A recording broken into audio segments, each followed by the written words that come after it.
napakadelikado nitong na truck. Pagbaba ako dito sa baba namin, pero nakita niyo yung gulong ng bus, yung truck. Talagang sumabog yung gulong. Sumabog. Ay may karga yata itong buhangin o kasi sobrang bigat. Sumabog na yung gulong. Dito yan sa may Tahero, sa binubabaan ko. Ayan.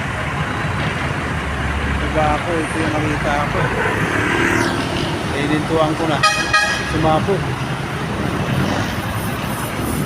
Sumabog yung gulong. Napakadelikado nito. Lalo sa gitna pa.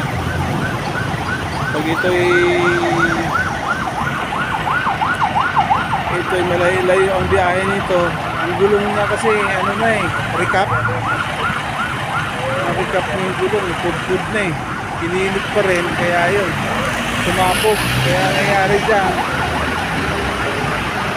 parang loaded pa siya, kaya yun, sumabog yung gulong. Kaya ingat sa pagmamaneho. Maraming salamat sa pagpapanood. Bye-bye. Guys, hello. Thank you so much.